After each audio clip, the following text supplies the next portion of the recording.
Good morning. Today is Friday, July 9th, 2021, and my name is Jennifer Weggeman, and we're going to be getting started with ID Your Functional Skills. And we'll be talking today about how to identify and use transferable skills to be successful in your job search. Especially good for people who are career changers or who are pivoting and who are also looking for, possibly a new avenue to use their skills. So we'll be getting started right now.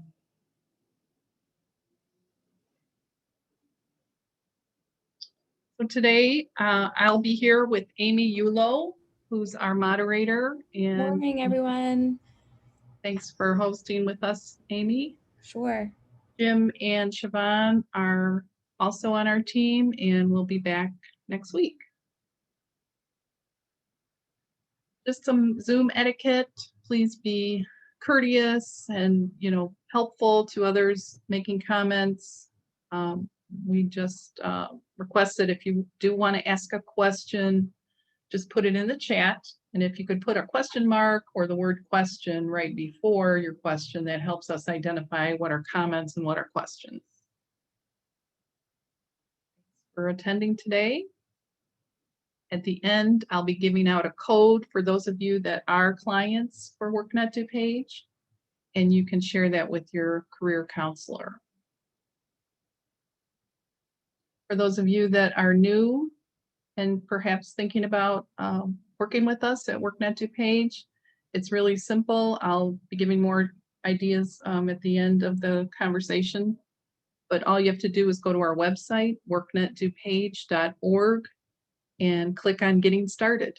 It's really quick and simple. There's a survey there. Navigator will contact you to find out what you're looking for, see what programs you may be eligible for, and to help you get started.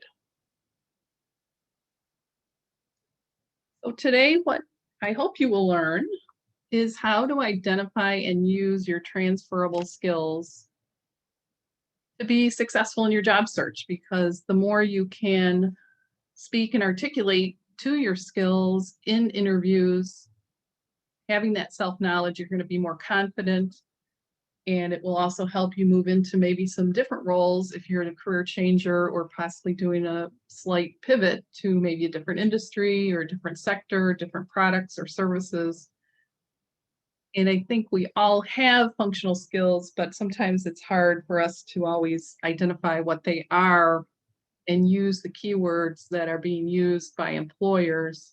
So we'll talk about some ways to tap into those and figure out what they are. And how we'll do that, it's going to be an interactive mind mapping exercise that I'll teach you. If you've never done any mind mapping, it's so simple. A fifth grader could do it, or even a kindergartner could do it. So I didn't learn this technique until I was in my 40s. So hopefully if you learn this, you can pass the technique along to others, but I'll show you how to do it. And all you'll need is a piece of paper and a pen or a pencil. That's it. So maybe have that ready when we start working on that in a little bit.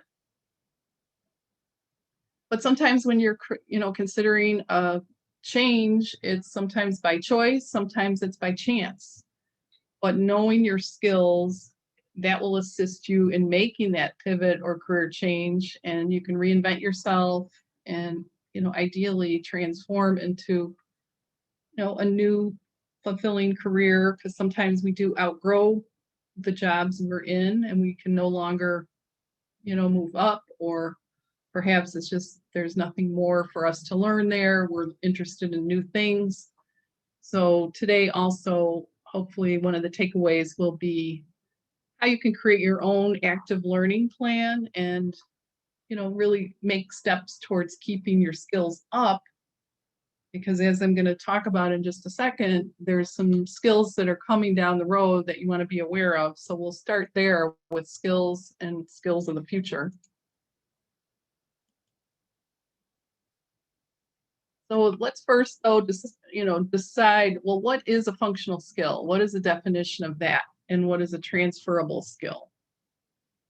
So they're competencies that are transferable to many different work settings. And I will use functional and transferable skills kind of interchangeably today. So by developing that list of functional skills you have and most enjoy using, you can help focus your, on positions that would fit your talents and provide you the most satisfaction. So sometimes people talk about functional resumes, and that usually focuses on transferable skills and experience instead of the chronological work history. So that is generally used by career changers, people that may have been outside of the workforce for a while and they're coming back in. Maybe they're returning citizen, maybe they've had volunteer, caregiving, whatever it might be.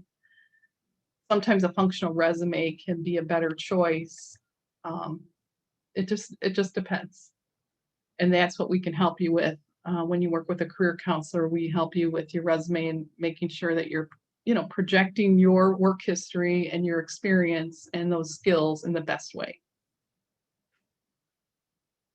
So sometimes we get very confused about what are our skills and where could we use them, because some of us have been in different jobs. And I'll tell you a little bit about my path in a minute, how I got here, because I've done career change, not once, but I would say 2 or 3 times probably, if I really look back at it. So we always try to identify our self-worth we tie it to our careers. And sometimes when we're not actually knowing what our career is, or when we're in transition, that can make people very, nervous, unconfident about their skills, even though they didn't lose the skills, they just don't know where to apply them. And I'll give you an example. I did have a client when we were meeting in person, seems like 100 years ago, but we did meet in person and we would have job search boot camp sessions. And one woman, she had done a variety of things. I think it was, nonprofit.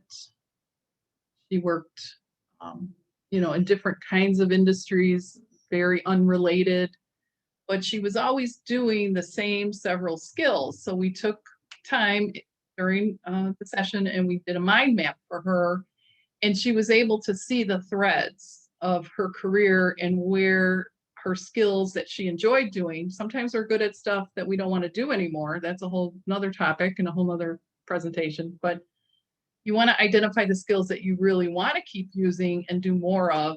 And that sometimes, is a little more obvious when you do it in this format of a mind map. So we'll get to that in just a second. But what it allowed her to do was just step back and objectively see, oh, I see these threads. These are my top skills. I see what I could now do with this. What kind of roles might be a good fit for me. So it was just a little more clear for her, because you're just too close to it sometimes.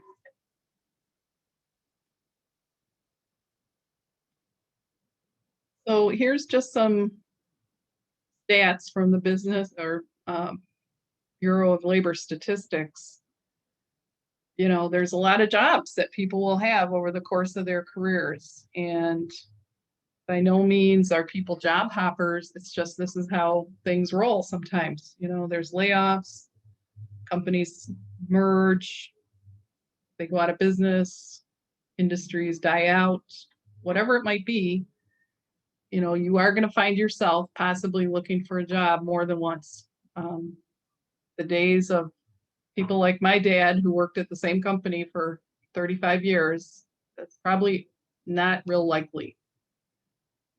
So, things have changed and sometimes people are not happy about it, but I think it's just the reality, and you just have to be aware that you might want to, keep your resume up to date and always just know what your skills are, and also know what skills are coming into the mix.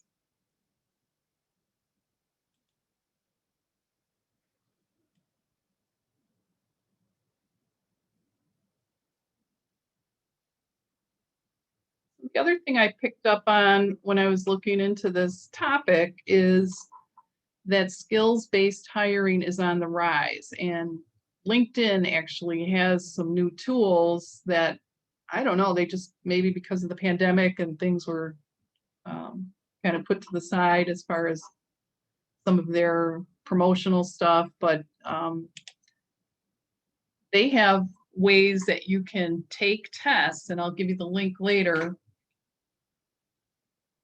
that you can verify your skills in specific, like let's say you know QuickBooks, or let's say you know some kind of graphic design program or a technical skill. They will ask you and give you sample questions to see first, you know, if you're ready to take this assessment.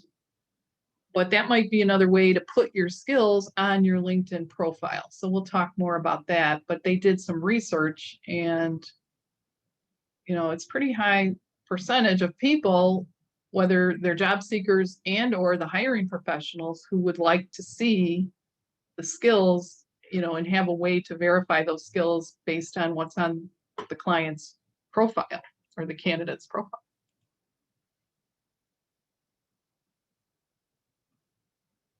And so, you know, here's just some more statistics, because a lot of people feel like, wow, you know, this job is a perfect match for me when they look at the job description, and then they never get a call. And they're just like, what happened? So, you know, we have a Wednesday job tips for clients, and we take deep dives into a lot of the topics, including the ATS system in your resume. And, you know, career services are a big part of our offerings here. A lot of people come to us for training, but there's also a wraparound service called career services or job search. And that will help people understand what are the current trends and how do you navigate, because things, you know, the principles stay the same, but the methods might change a little bit on how you navigate through your job search. So if you haven't looked for a job in 10 or 20 years, you probably just need to get up to speed on what the current job search techniques are, and we can help you with that. But this was a research project that they did with a company called Census Wide, and they interviewed, I think it was like 2,000 job seekers and 500 hiring authorities. And this is just some of the highlights of what they said. So they might have education and they can post that on their resume and on their LinkedIn profile, but unfortunately, you know, depending on the skills, and you might have current skills, you definitely want to put those at the top of the resume, in the top third to 1/2 page of the resume, if they're current and new skills that are, you know, in demand. Because if you have them on the back of your second page of your resume, nobody's going to see them there. So let's talk, before we get into your skills, let's talk about skills of the future. So this is quite a stunning statistic, but in less than 5 years, 50% of all employees will need reskilling. So this was a Future of Jobs report that came out last year from the World Economic Forum. And we'll also talk about some of the other jobs. Whoops, sorry. On the draw there. So these are the jobs that are going to be in demand. At the top, 97 million, and then 85 million will have a decreasing job demand. So there's going to be the robots are coming, and we're going to talk about that at the end of the month. We have a career conversation with event with a panel, some people that are, you know, working with robotics in their companies, and they're going to be talking about what kind of skills are needed, what types of jobs they see coming. So it'll be very interesting. So I'll have more details about that at the end of the session today. But you really want to take a look at these top jobs. You know, it's a lot of data, digital, automation, information, IT. You know, so any job that you're in, even if you don't think that you have any need for this kind of information, you may want to start looking at how can I build some of these skills into what I do, even if I don't see this, coming tomorrow, it might be coming down a couple of years from now.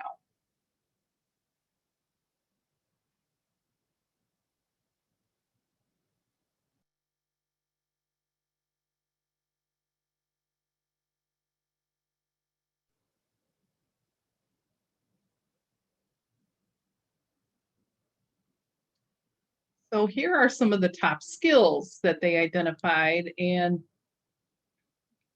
evidently problem solving, self-management, working with people, technology use and development.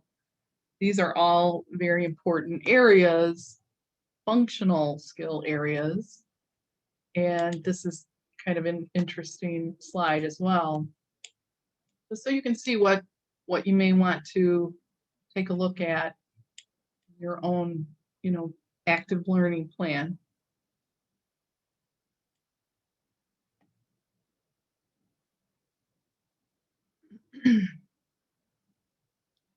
And that's part of self-management, is having an active learning plan for yourself, because we go to grammar school, high school, sometimes we get some career assessment at that time. Sometimes we're just following the breadcrumbs, and we kind of decide, hey, I kind of like this, maybe I should go into this.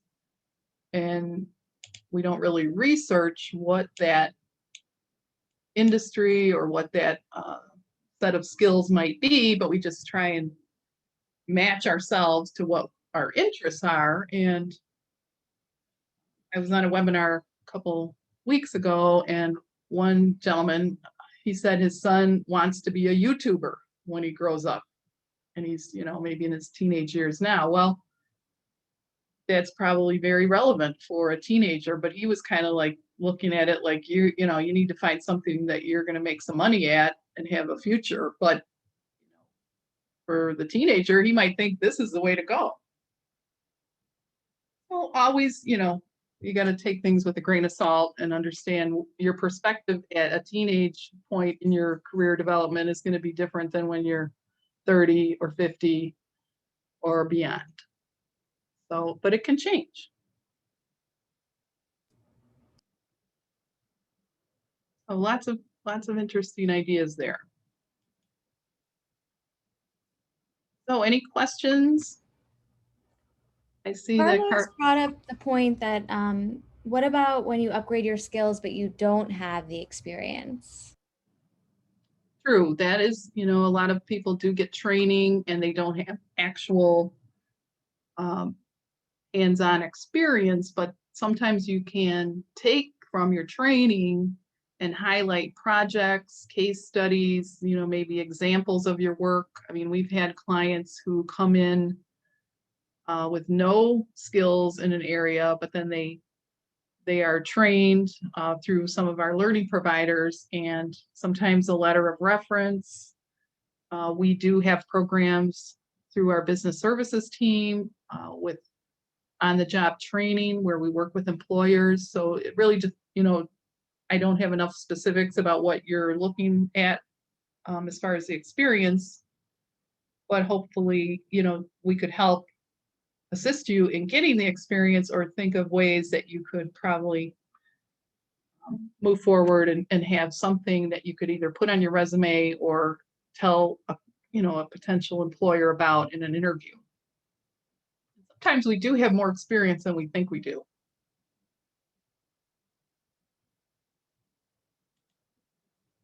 Any other questions? Just go ahead and put them in the chat if you do have a question at any time. Okay, great, Carlos. So when we get into mind mapping, I'll just tell you a little bit about it. And perhaps you've seen one of my favorite movies, Office Space, a great movie. A little dated now. They talk about the Y2K in 2000, which seems like a million years ago. Anyway, they're interviewing people, and these two Bobs are asking people, well, what exactly do you do here? And it's just a funny scene. But what you want to do is think about, just taking a piece of paper and you draw a circle in the center. That's really as easy as this is. And anything, this is just general mind mapping, and then we'll talk about the activity we're going to do today. But for mind mapping, you're really just kind of doing a brain dump. You're coming up with ideas, you're doing just some creative problem solving, just throwing ideas, seeing what is going to stick on the wall will come later. It's the idea phase is something where you want to have that flow and just jot stuff down. And so while you will be doing this exercise, I'm going to roll through a couple of slides just to give you some ideas. And as things occur to you, just jot them down on that piece of paper. It could even be a note card if you like those big sticky Post-it notes, whatever works for you. Sometimes when I mind map, again, I'm just trying to think about any hot topic that I'm trying to work on. That's what goes in the center of the circle. So for example, for us today, this is what our hot topic is: my top 10 skills. Hopefully by the end of our session today, you will have put a bunch of different skills, just even keywords. It could be an incomplete sentence. It doesn't have to be fancy, but you want to jot down ideas that occur to you as we're talking. And all you need, like I said, is a piece of paper and a pen or a pencil or a marker or whatever you want. A bunch of colored pencils is fine too. Sometimes color helps you identify different things, but you can always go back. And this is what I love about mind maps is you can spend 5, 10, 15, 20 minutes putting ideas on this blank page relevant to your hot topic, which is always in the center of your page. And then you go put it away for a minute, come back to it the next day, whatever. Come back, and then you'll kind of see some of the connections when you start looking at what you put down on that page. It can be a very powerful technique. It seems really simple, but simple is good. All right, so any questions about how to do a mind map? It's pretty straightforward, but I'm happy to answer.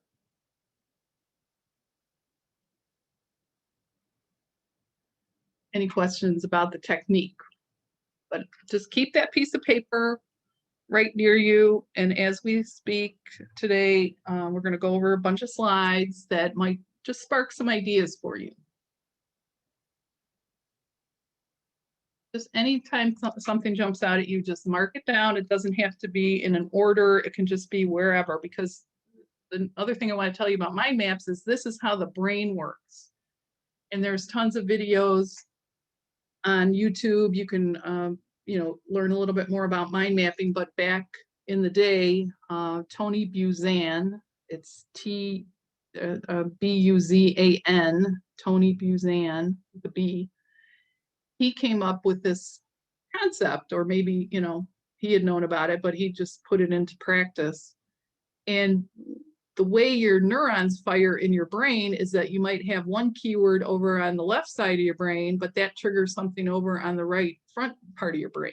So we're always popcorning these ideas, and in problem solving or kind of creative thinking mode, you want to have no limits. You just throw everything out there, and then you can discern later what doesn't work or what might not be as helpful. And then the things that really are helpful will stand out. And that's where you can use color, markers, highlighters, get creative with it. You don't even have to write words. You can write, can draw pictures. Some people are more visual that way. So that's really the overall technique, is just throw down anything that jumps out at you as we talk. So we're going to move to the next slide.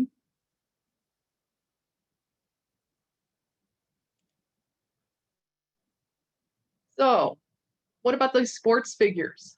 You see all of these people, you can't wait to watch your team. I know England went crazy because they won against Denmark, and they're going to the finals. And this hasn't happened for 30 years for their football or their soccer or whatever we want to call it. But one author said, Charles Wesley, he said, catch on fire with enthusiasm and people will come for miles to watch you burn. Now, that sounds kind of like a strange statement, but if you're excited about what you do and you love what you do, people notice it and they want to participate in that. And I always like sports for a variety of reasons, because these people are at a very high performance level. So you've got, Kane, you've got Serena and Venus, you've got Michael Jordan, you've got Simone Biles. I mean, you can't look away when she's doing all those flips. I can't, unless they play it in slow-mo, I can't even understand how she knows where she is in space, but she knows where she is. She's got very good spatial recognition. You got Michael Phelps, the Olympics are coming up. He's not in them now, but he won, a zillion medals because he just, he was a entertainer. He's a performer. They're all really good at what they do. And people want to come and watch them. So think about yourself. What are the things that people have told you? Wow, you're really, really good at this. Don't be shy. Don't be humble. You need to write this down on your mind map sheet.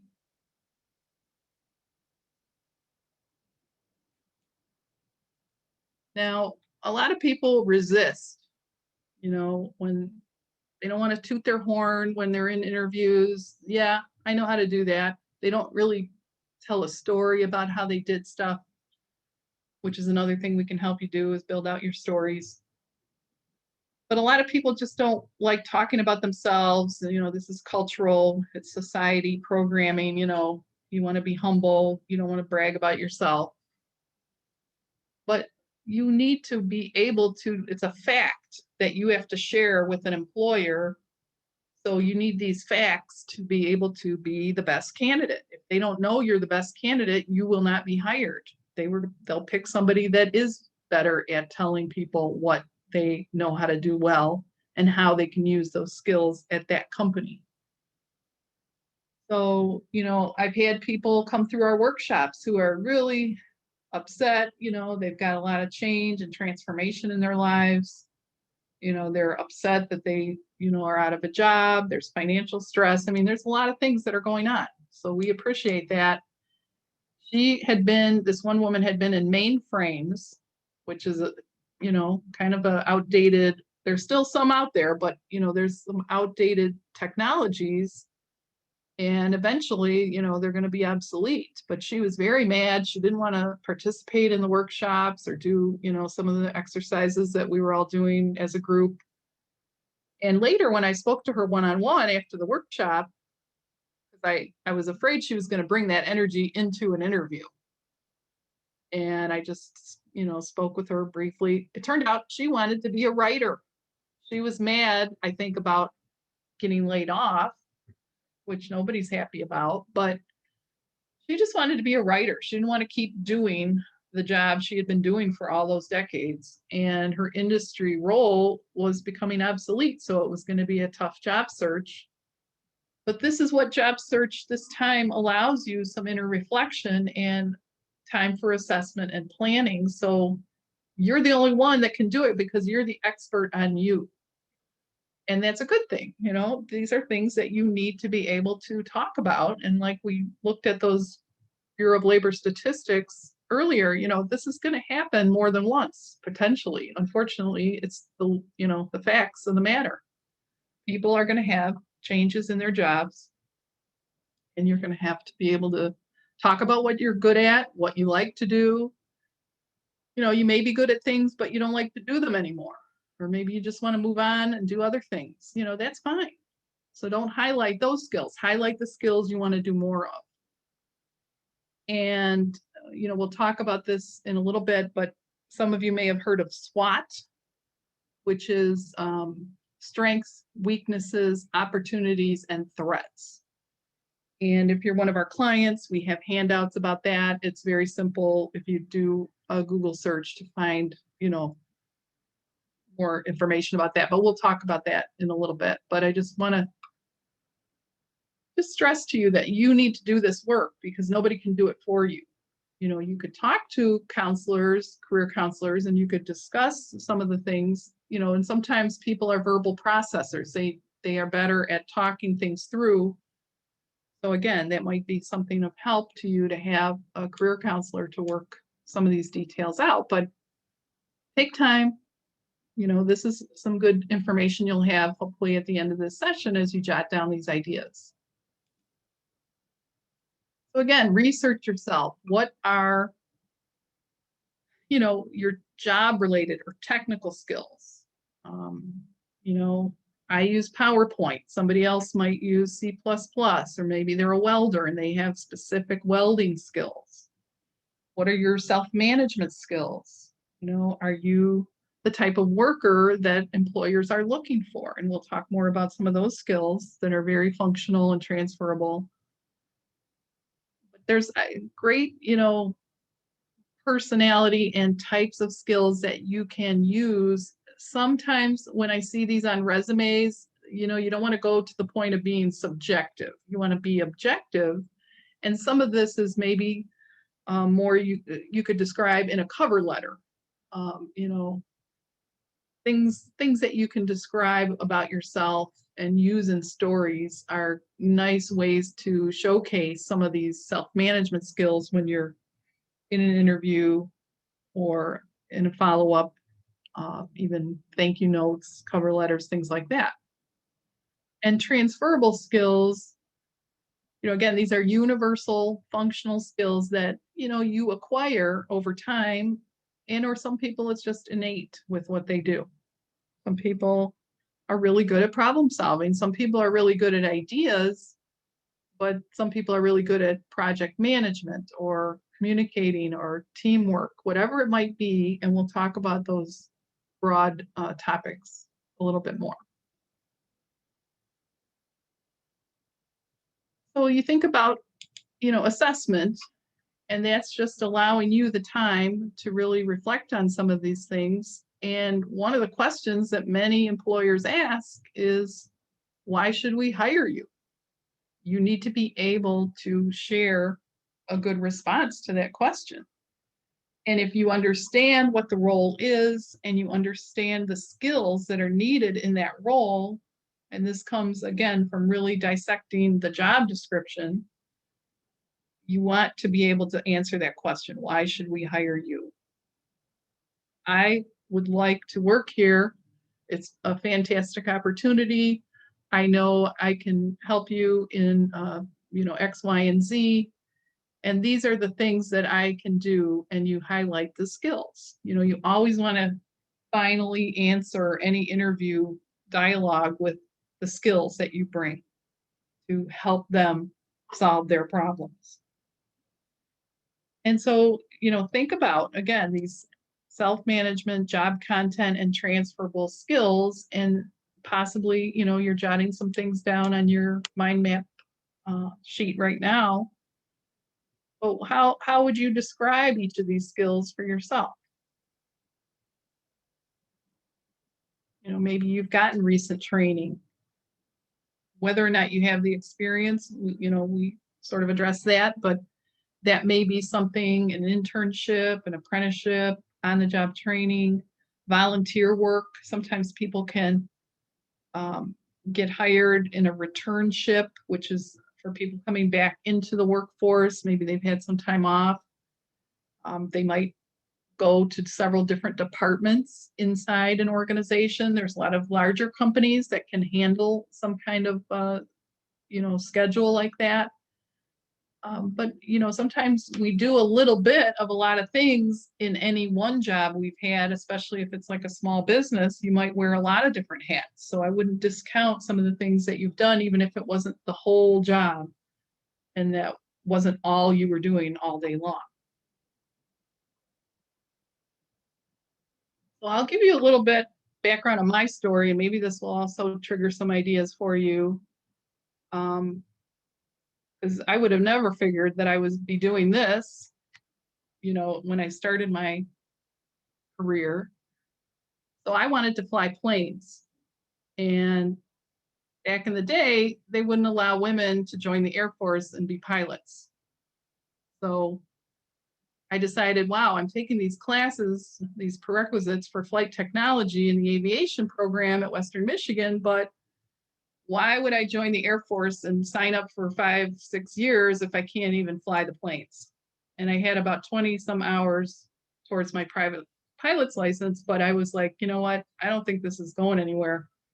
And I was really getting interested in a lot of the geography courses I was taking as the prerequisite. So I decided, okay, I'm going to switch my major. So right there, first career change right out of the gate. But I was really excited about the travel industry. I figured, well, if I'm not going to fly them there, I'm going to send them there. So I got into tourism destination marketing for my first job right out of college with my degree in geography. And I was working in Chicago promoting the province of Ontario, which is like the state of Illinois. It's a big province. And we were promoting destinations across the province of Ontario. And I was very lucky. It was a great job. I did a lot of different things. So this is part of the challenge I had after they closed. We all got laid off across the country and across the world. They closed all 17 international offices down. But, it was time. I had been there 6 years. So we all got laid off. But I was having a hard time putting my resume together because I did a little bit of accounts payable, accounts receivable. I was doing trade shows. I was, marketing to the travel trade, which are the wholesalers, the airlines, the hotels, the car companies, putting the packages together for being able to increase the count of people moving, and traveling to Canada. Well, not moving, but moving coaches, motor coaches full of people. So we did a lot of different things, and it was a small office. It was an international satellite office, but it was hard for me to put down my job title, believe it or not, was travel counselor. So what does that mean? I also worked after that in a variety of, marketing, advertising, consulting gigs. I was looking into maybe coaching. That was becoming a new thing. And I thought, wow, health coaching would be great. This would be fun to help people with their health. So for about 6 years after that, I also started using my administration skills. I was an executive administrator to a business unit leader at a large IT corporation, also an association, a non-for-profit, also a small business. So I did a variety of things in a variety of different places. All at the same time, I was taking coach training on my lunch hours. I would go into a conference room and I would be on these phone calls. And so I was trying to upskill and trying to see how I could make, a new career out of coaching. So finally, I quit my job at the large IT corporation and I went back to school full time. And really, the reason I had to quit was I had a repetitive stress injury where I was clicking so much. I was doing a lot of things that were repetitive, and it's just, I just realized too I had outgrown that job and I needed to move on. And I took a assessment at that time because I was very frustrated before I figured out, that I really needed to quit and move on. But there was also, looking at the job and looking at the skills that I had, I learned that it was a complete mismatch for me. So that was very insightful. That changed a lot of things. That sped up my decision to move on. It provided me, with what I needed at the time, but it was time to move on. And so again, I had grown out of that career. I was moving into another area, and it seemed like career coaching was more of the niche that I was moving into. So I'm going to tie this all together and share with you that part of this, as I finished my degree and the coach training that I built around the degree to help with the competencies, I created my own program at DePaul through the School for New Learning. But I launched my coaching practice, and as soon as I did that, guess what? The Great Recession hit. This was just terrible timing. There was nothing great about it, but I was very resilient and I was persistent and I stayed positive for many years and I networked like crazy. I did volunteer work. And that is how I got this job, actually, because one of the volunteer positions that I did back then, it all came full circle because Jim, my boss now, knew a woman that I was volunteering at her organization for women that were unemployed. And later, we all met, the three of us, and I was advised that there was a position open at WorkNet DuPage and maybe I should throw my hat in the ring. So I did, but I did not actively apply to the position. I was asked to apply. I was also doing some part-time teaching and part-time relocation coaching at that time, but I just kept following the breadcrumbs. And that's what sometimes you have to do when you don't really know. Look at what's coming to you. What are people reaching out to you for? But I did not know that at the time I was volunteering that would come full circle and be of assistance to me later. But what I see from all of these moves that I made is that I'm still using the same skills. I used to package tourism destinations, the car, the hotel, the air, the activities. Well, now I'm packaging clients so that they can polish their resumes and be presented to an employer in the best light. So this is a very interchangeable functional skill. And I didn't realize this till just recently. But I've used that skill probably over my entire career, looking at a product or assessing, how to best present that product. Then I've also been doing proofreading and sales copy, writing. And now I use that in resume writing and helping people, again, fine tune their resume. I did a lot of networking. I did a lot of business development when I was self-employed. And one of the things that we help clients with is job marketing strategies. So I'm always thinking about ways that the client could, change directions, maybe pull some new strategies into the mix if what they're doing isn't working. You got to try some new things. So that's my story. I hope that gives you some hope that even if you've done a lot of different things like I have, you can find a niche that works for you. So these are, going back to adding skills to your mind map. Here are just some good examples of self-management skills. If anything here jumps out at you, write it down. And if there's anything that you think of that isn't on this list, then, for sure write it down. But this is good because this gives you some ideas.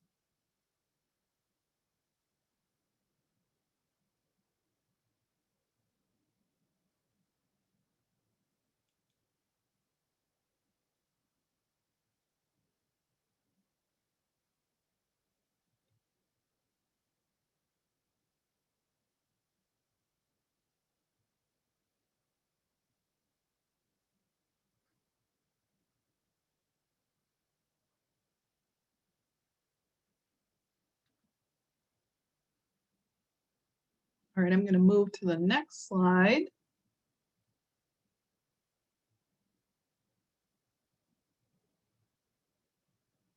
So job content skills. These are, again, just some different ideas, maybe a little more action-oriented things that you would do on a job.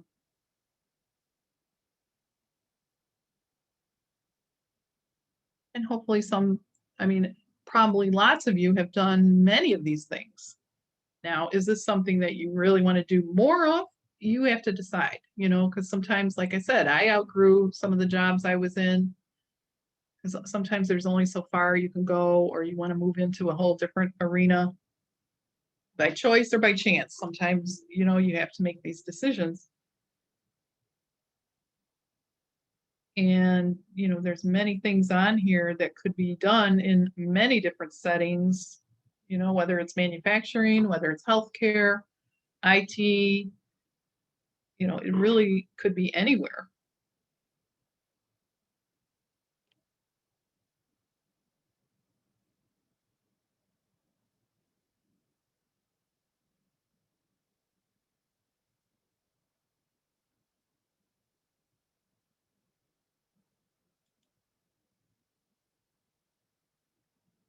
And I like this next slide because it does have some more actual transferable skills examples. And this might help you as well. Kind of categorizes some of the skills under certain, if you're using words and ideas, you might use them in different ways, but that's possibly something that you could focus on. And again, these are skill areas that tie into specific jobs for you. Everybody's going to have a different set of skills, but you're going to be able, hopefully, to identify what are your top 10 skills. That's really important to know, to be able to speak to them in an interview, in networking, and we'll talk about this in a minute. Where can you use this knowledge once you identify these top skills? And this is, again, something you may want to check in and do with yourself every so often. Maybe you're in a job for a little while, but you've picked up some new skills, or thinking about a promotion or cross transfer into a different department. I mean, you really want to always be on top of what your top skills are, because you just never know when these opportunities can come up. And what I often recommend for people to do is, when they're in a job, you tend to put the resume off. Well, I'll do that later. I'm busy this week, or I'm busy today.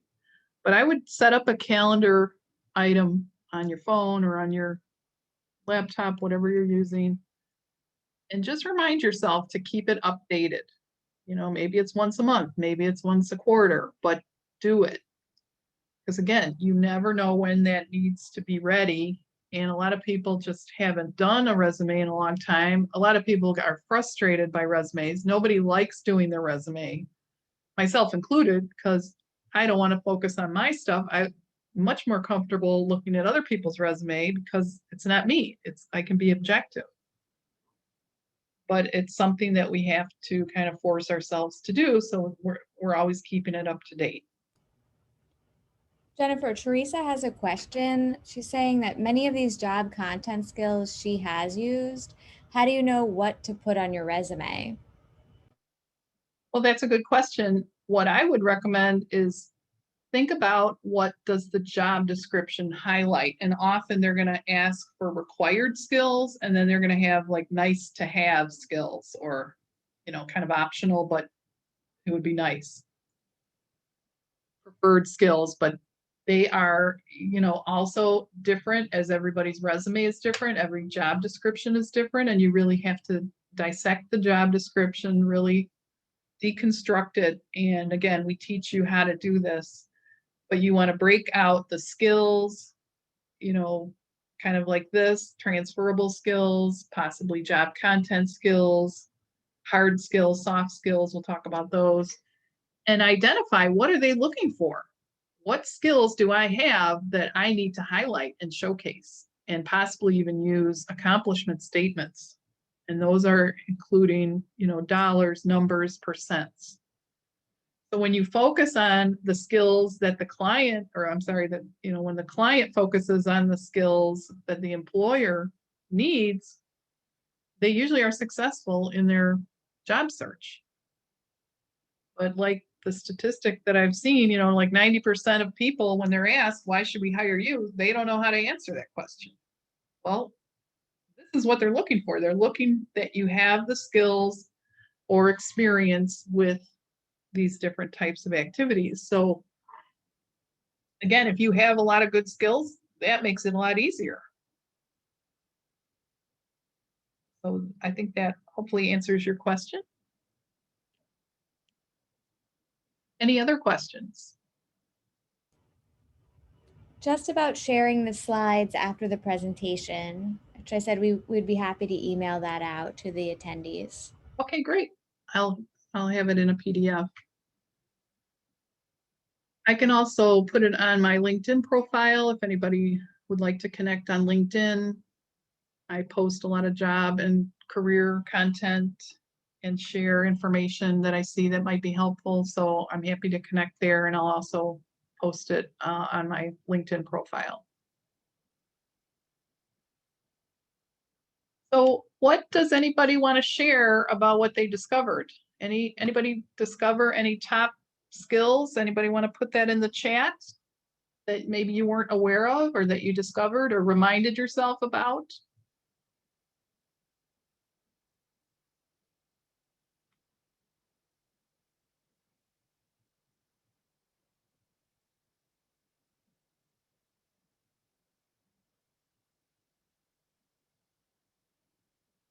Okay, well, I hope that this part was helpful. Again, you can always keep adding information until you have, enough where you can say, okay, I'm going to put this to the side and come back to this later. And then that's the part that's really helpful is when you come back later and you really see what stands out, some of the commonalities or the common threads. And that will help you to see, okay, in several of these recent jobs that I've done, these are the things that I really am good at or that I know how to do really, really well, and they are in demand. That seems like they're looking for this on many job descriptions. And again, every job description, unfortunately, there's no one template. They're all written a little differently. Some are more vague and some are more specific. And just be aware that a lot of employers, they're looking for that purple cow that can do everything. There's jobs that weren't even in existence 10 years ago, but they want 10 years of experience because that's what they're trying to do is get the best candidate.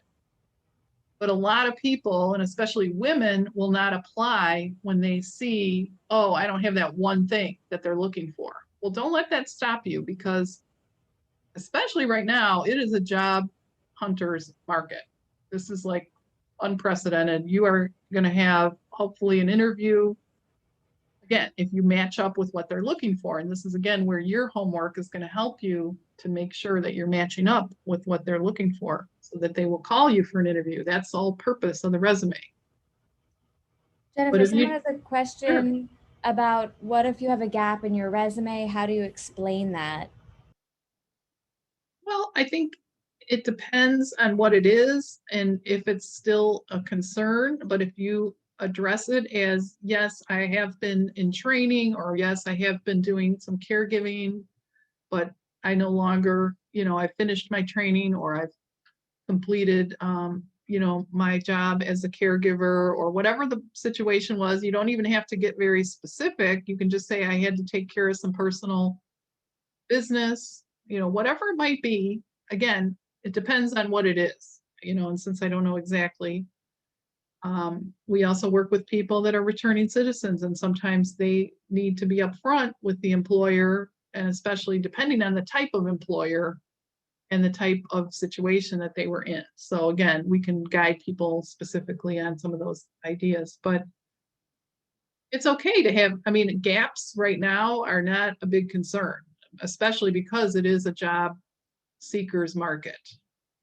They're giving signing bonuses for a lot of different jobs right now, and we'll share the job board that we have because we've got over 16 pages of jobs and there's like 15 jobs on each page. So there's tons of jobs just in DuPage County alone. And you want to understand that the top industries in our county, and this is a slide I'm going to come up on here in a second, healthcare, IT, manufacturing, these are some of the top areas that people need candidates to apply. And they're just not seeing the candidates apply for a variety of reasons. Again, this is a very unusual circumstance. Hopefully once every 100 years, many of us hopefully won't be around for the next time this happens. If it ever does, I hope not. But there's a lot of people that are just hesitant to come back into, maybe they're looking for remote work, whatever it might be. But you just really have to be specific about your skills and what you can bring to the company and let them know the enthusiasm you have, even if you have a gap. Sometimes I think they are just going to overlook that if you can highlight some of the things that you have done in the past that are still current and available to them as a way to solve their problems. So here's, I think we answered are there any other questions, Amy? Let's see. Can you use multiple employment agency in your resume? Question from Diane. Like a staffing agency? Diane, Well, you mean a staffing agency?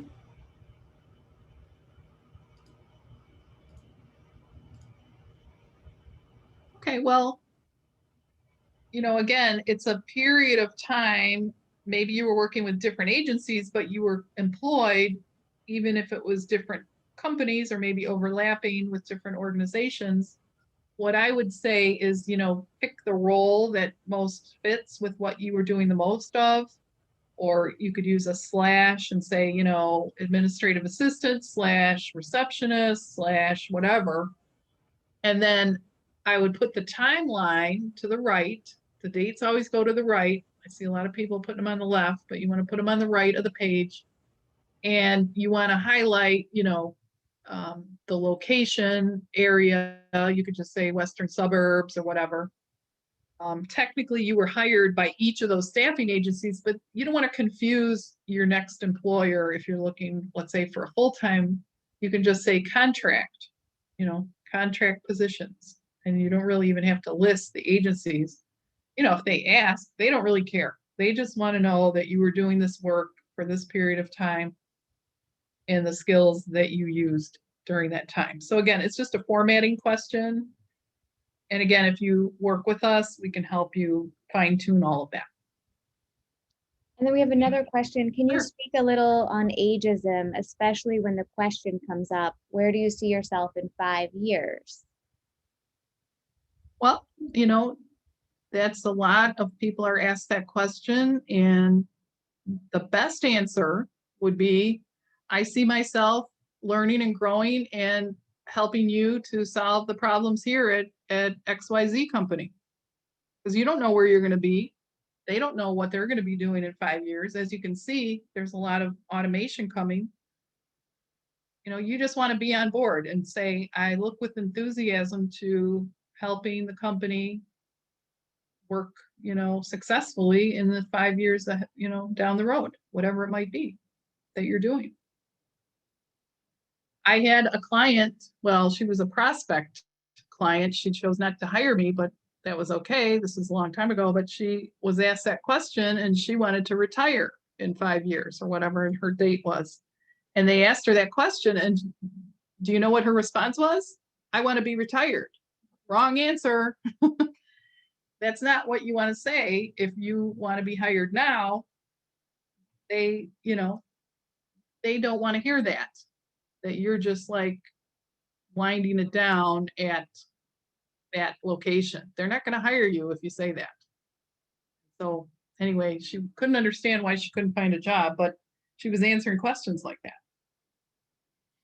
So anyway, you have to come up with the enthusiastic response, because really what we're finding is there are people on both sides of the age spectrum that are having these challenges. If you're too young, they don't think you have enough experience. If you're on the other side of it and people think you're too old, they think you are overqualified and that you're going to, demand a lot of money.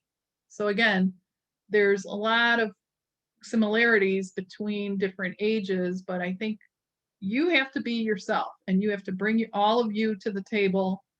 If it's a company that is not comfortable with hiring people for any reason, that's probably illegal. And you probably don't want to be associated with that company anyway. That's my take on it. You want to find a company that's going to appreciate all your skills and talents and abilities. And sometimes that takes some work to find those companies. But that's why networking and not just applying online is really one of the best ways to do that, especially for career changers, is you really want to network and, maybe do some volunteer work to meet people inside organizations who also have jobs and probably are out there in the community and could refer you into other companies. That's the challenge sometimes with career change and career pivots, is you want to network much more even than a regular job seeker who might, not have any challenges. They want to get into the same position that they had before. Any other questions? We do have a question from Megan. Should I try to include something from each category of transferable skills on a resume? For example, if I'm not great with data, should I mention that I am aware of certain needs, but it is not a strength of mine, or avoid putting it all together? Assuming I'm applying for a job that requires my other skills mostly, but may require some learning in certain areas. Yeah, I think every job you're going to need a period of time to get acclimated, even if you have all the skills that they're looking for. So, great question. What I would say is showcase the skills that you're really strong in, because they are going to want to talk about those. And if they interview you, again, what's relevant on the job description, they could be listing like a whole laundry list of all the ideal skills they would love one person to have. Well, that's not normal to have, all the skills that one job requires. There's things you're going to be strong in, things maybe you don't have as much experience, or maybe it was a while ago that you used those skills. And that's, again, what I'm going to talk about in a little bit here. We got to keep moving. I do have some more slides to share, but I think it's a great question. But I would just showcase and highlight the skills that you're really good at and use accomplishment statements to talk further about that. You never want to say, I'm not that good at this. That's not what the resume is for. You want to highlight the good stuff. And if they want to ask you about stuff later, pardon me.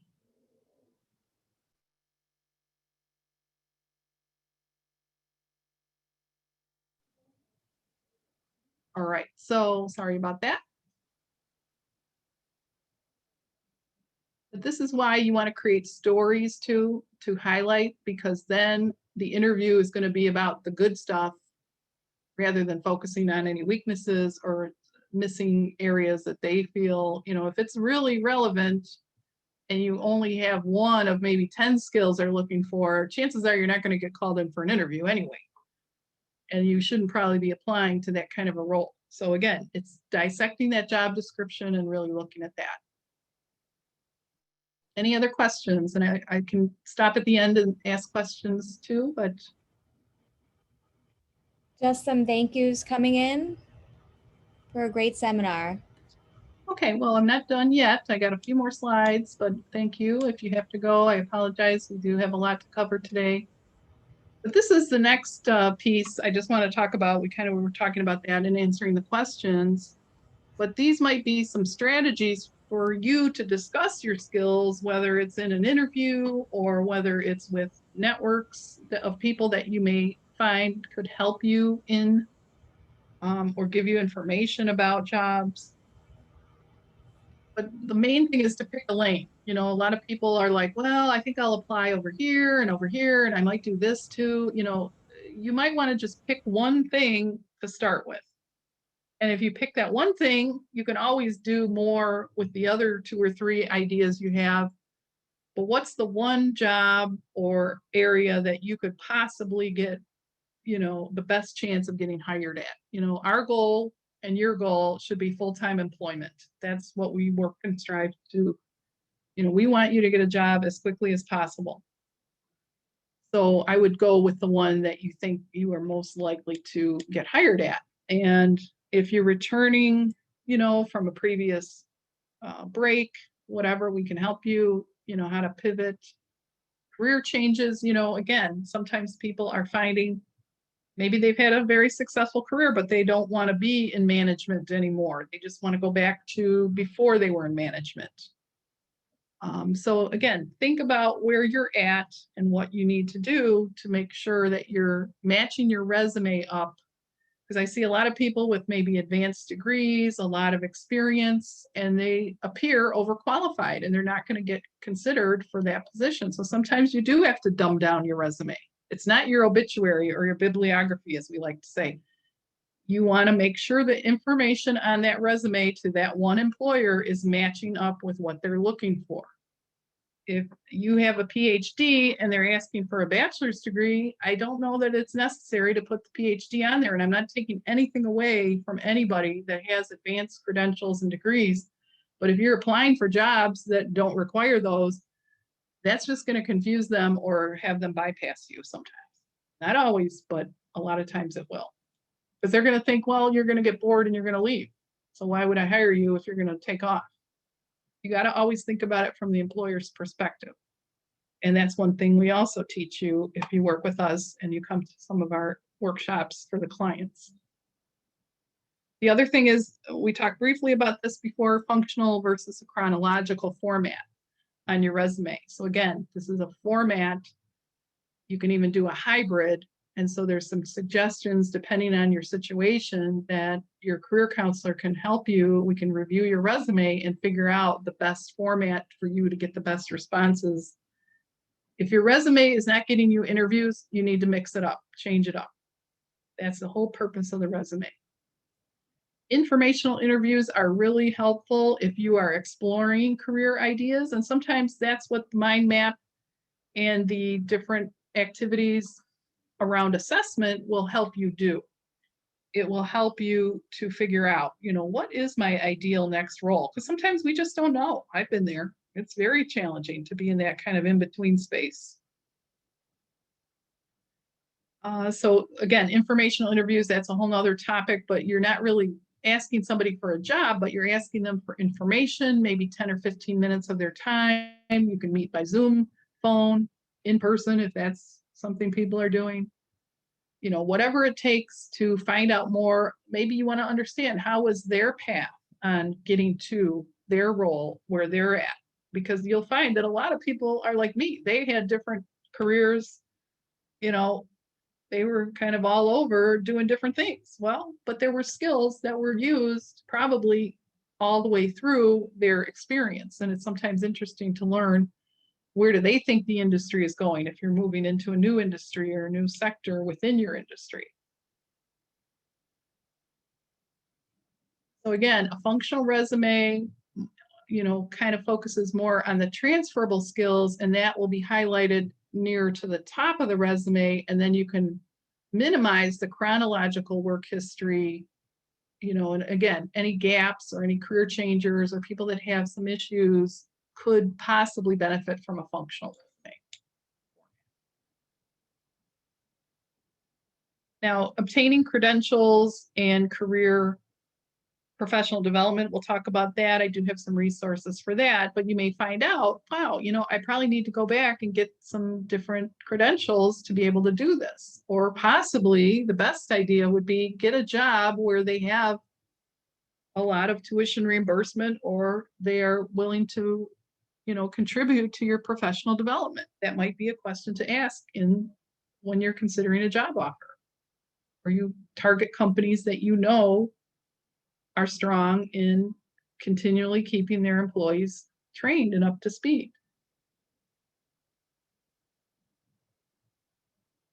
So we talked briefly about this. This is something that you can definitely search for. It's very common. You may be able to just identify this. This again could be another field exercise for you. I don't like the word homework, but it could be an exercise you want to identify, because it will help you identify, what do I need training in, or maybe what do I need to do to understand, where I'm going to go next in my career. It could be a lot of good reasons to do your SWOT analysis. So I'm not going to focus on that too much in the interest of time.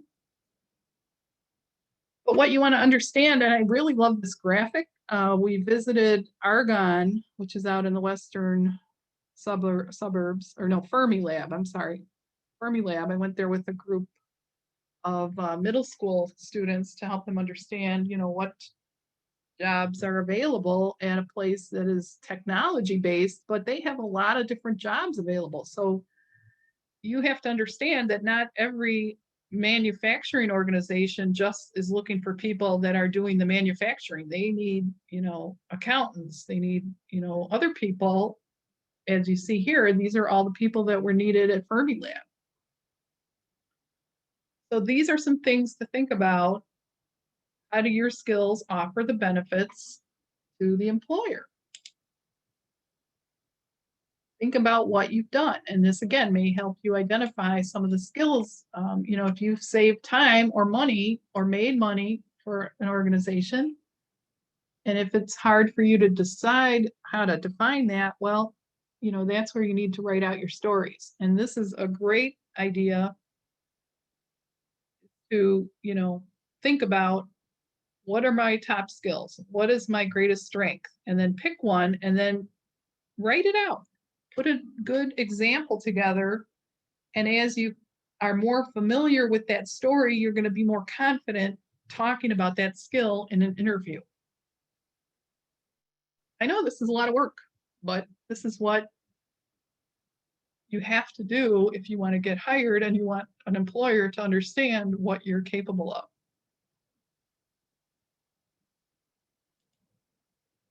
And then technical and hard skills and soft skills, I'll just talk briefly about those. Again, skills that can be taught. Do you know how to operate a CNC machine? That's a skill that people can learn, and we actually have training in that. Soft skills, people skills, interpersonal skills.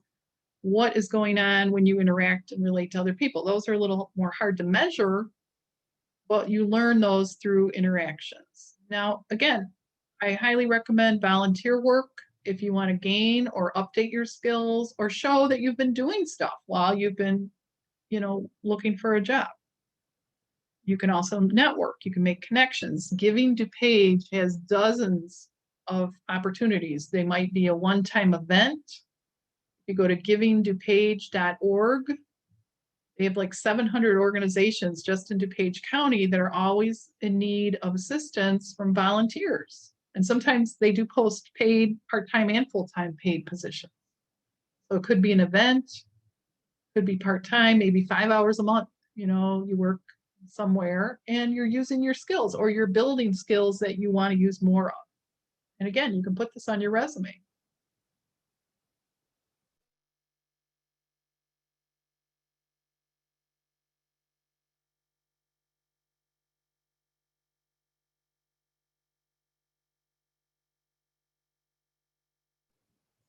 Myself. So again, everybody thinks, oh, I got to get technical skills. I got to get training. Well, that's only about 15% of it. Most employers need the interpersonal skills. And some of this we take for granted, but we have a test that we offer to many of our clients, and it's a Conover test, and it allows you to work through an assessment of your soft skills in a lot of ways. And it's very helpful to bring out ideas of what you might want to strengthen. It's very informative. Again, assessments are good, and I'm going to give you some ideas where you can tap into those in just a second here. I'm almost done. I've got a few more minutes. I apologize for going over, but I didn't realize I had all this info. It's hard to not share it when I have it. All right, so additional skills, do you have these? These are very broad, universal skills that probably everybody has used most, if not all of these skills. You want to think about where can I highlight some of these skills? And again, what job description would be necessary to focus on some of these skills? If you're working with customers, you want to obviously have a lot of good customer service skills. How did you handle a difficult situation? How did you, do time management to make sure that multiple projects were done on time and in a productive way? All those things that you have done in the past, believe me, you gained or used your skills to do them. Jennifer, we have a question came in. If most of your top skills are not software, big data, tech, will your resume even pass the ATS? Again, it always goes back to the job description. Are they asking for technical skills? Because if you don't have any of the technical skills they're asking for, you're probably not going to get, it's not going to end up being read by a human. But this is, again, why networking is so important, especially if you are in a pivot or a career change, or you're looking to build on skills that you may have, recently started. Maybe you're at an entry level point and you don't have experience using the skills you've got training in. So we talked about that before, maybe there's some on-the-job training that we can arrange for our client, depending on, what opportunities might be available to some of the employers on hand that we work with. I would have to know a little bit more about what you're looking for to be very specific, but it's a great question. So think about too, your, just different work histories. What were your work accomplishments? Even if it's not related, you think, to the job you want to go for now, you could find that that is a functional skill that you could do that again. Again, if you save money, make money, improved a process that it ultimately saves the company money. There's lots of good things that people are doing, but they just discount it, or they don't even acknowledge it. And then again, that's not getting communicated in the interview. So again, you are your best advocate. You have to toot your own horn. You don't have to do it in a braggy way. You can humble brag, but what you want to do is share facts. These are the things that I can do, and this is how I'm going to help your organization. That's it. We have a couple people who have to dip out. They just need that code to let their counselors know that they attended. Sure. We do record this, so it will be available, but the code for today, I'll just jump to that slide if I can here. It's ID 0709. If you are a client, please share that with your career counselor, and then they know that you've attended. ID 0709. It's zeros. It doesn't matter, but as long as you type 0709, it should go fine. It does make a difference. I know it's hard to read. All right, let's see where we were. Okay.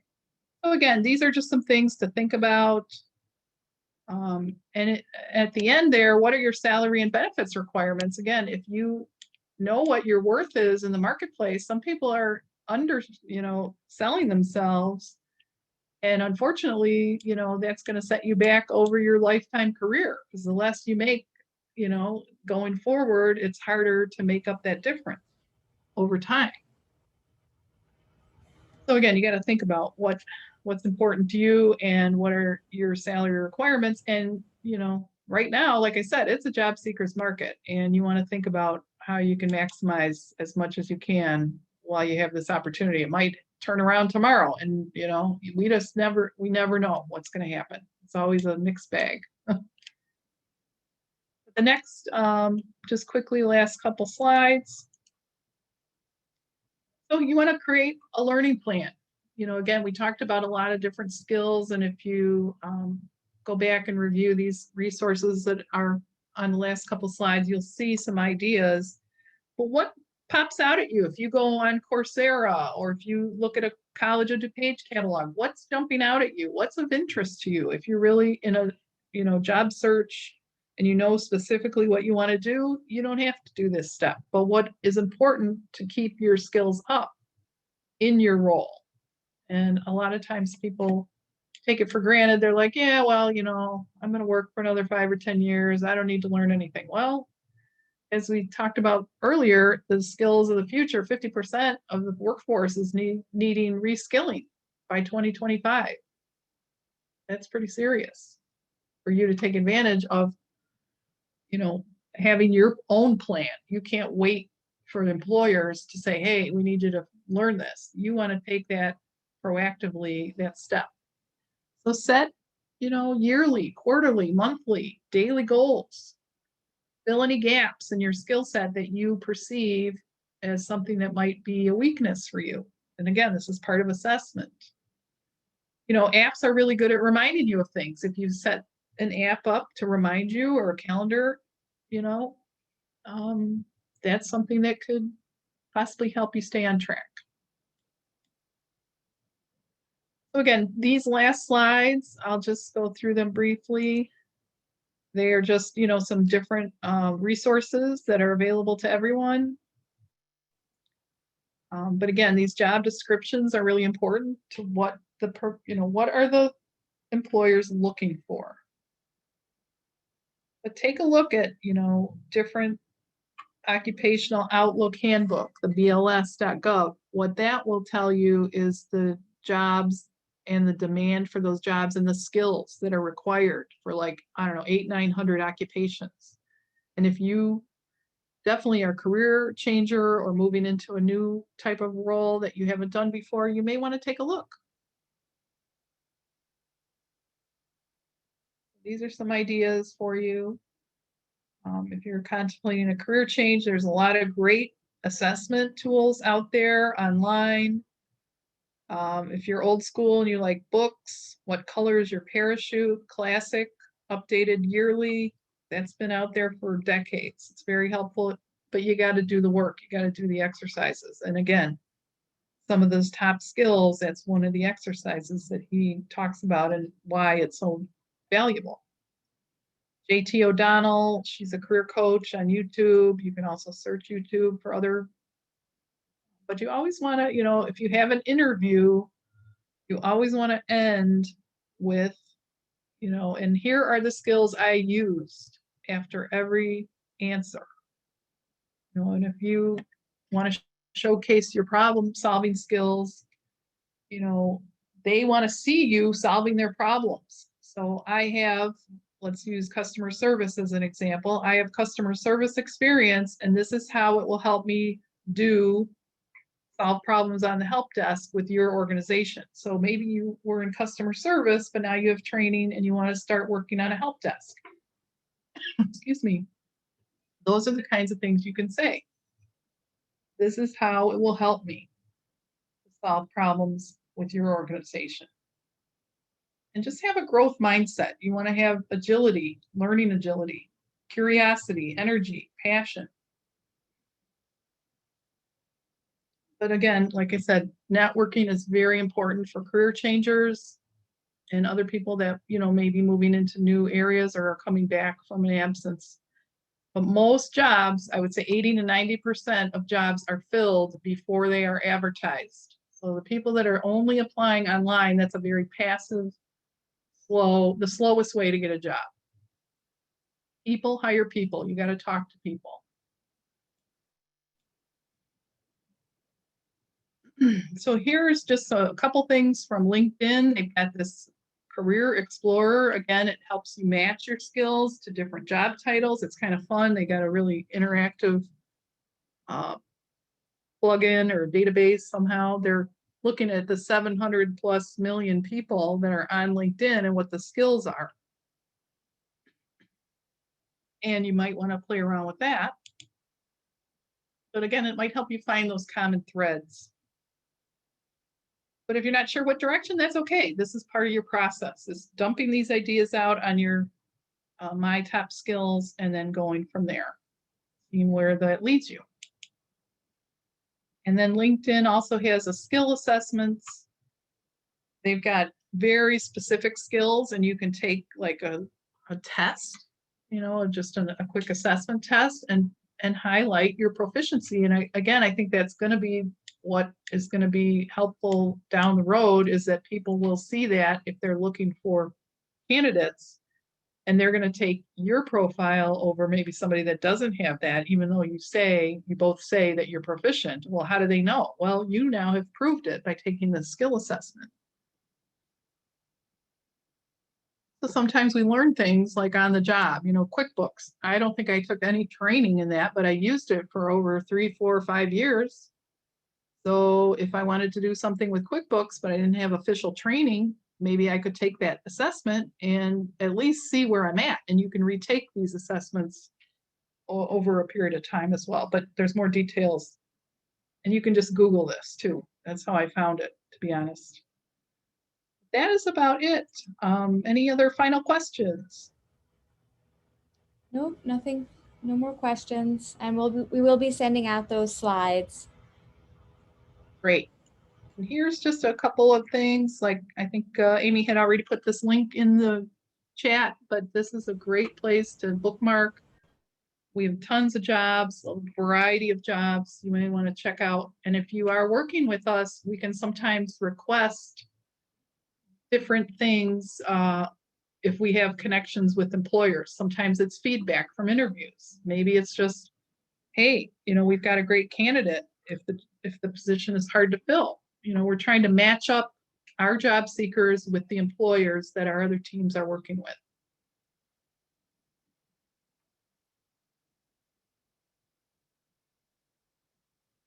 And then if you do find a new job and you're working with us, please let us know, because not only will your story encourage others, Amy does a great job. She writes up some great success stories, and I know that's always a highlight when we see those, because it's a great journey that some of these people have been on, and it's amazing, and it really is inspiring.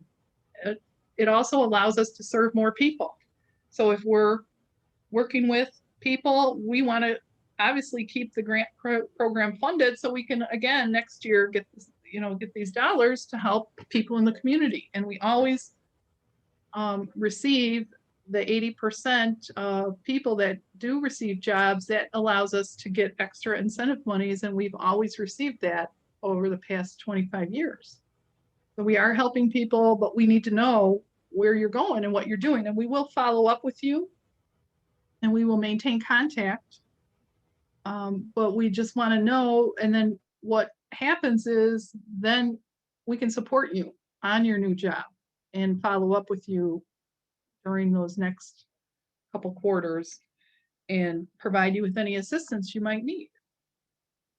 And we really encourage you to, complete the training, get the test done, the exam done, because no one can ever take that skill away from you once you have attained that credential. Some people get busy, they get a new job, and they think, oh, I'll take the test later, and they never take it. Additionally, we can only fund you one time for the training, so if you don't get the training completed, or you don't, get the credential, we might not be able to help you in the future. Everybody is based on eligibility, and, it's not something we can really choose. It's just that's the way the grant is written. So all we're going to ask you to do is, when you do get a job, just list your position, the company, the salary, the benefits, the hours. It's a very quick form to fill out. The One next last question, Jennifer. Oh, I'm sure. sorry. The platform for volunteering. Someone is asking what that platform is, the Giving DuPage platform. I'll put it in there. Just check it out. It's really nicely designed. They've got paid positions. They've got unpaid positions, but you could gain experience. And sometimes just having some of those things on your resume, people want to hire people that are good citizens. If you're out there in the community, I call it a community service or volunteer service sub section, maybe at the very end of your resume. But sometimes people have a real affinity for certain projects, or maybe it's, a food bank, or maybe it's a church event, maybe it's a sports thing, whatever it might be. Sometimes you find that that's a nice icebreaker when you're in an interview. But if you don't put it on the resume, how are they going to know about it? But if you do need experience, it's a great thing to put on. And sometimes too, that can work for recommendations and referrals from people that you work with in these volunteer capacities. All right, so the last slide here is just our next event coming up on the 30th. We're always meeting the second and last Friday of each month for the career conversations, and Jim Fergal is going to host some opportunities in manufacturing regarding robotics. And as you could see when we talked at the beginning, there were a lot of jobs that are going this direction. A lot of the employers that are having a hard time hiring humans, they're deciding to invest in putting robotics in place, but they still need humans to manage that process, to manage the computers, to manage what's going on. But I hope that you'll attend and you find that it's informative, and I appreciate you staying this late. I apologize, but I just had a lot of information to share, and there were some really great questions today. All right, thank you again. We're going to conclude the presentation if there's no more questions, but I really appreciate all of you coming today, and I hope you have a fabulous weekend. Have a great one. Thank you. Have a great weekend, everyone. Bye-bye.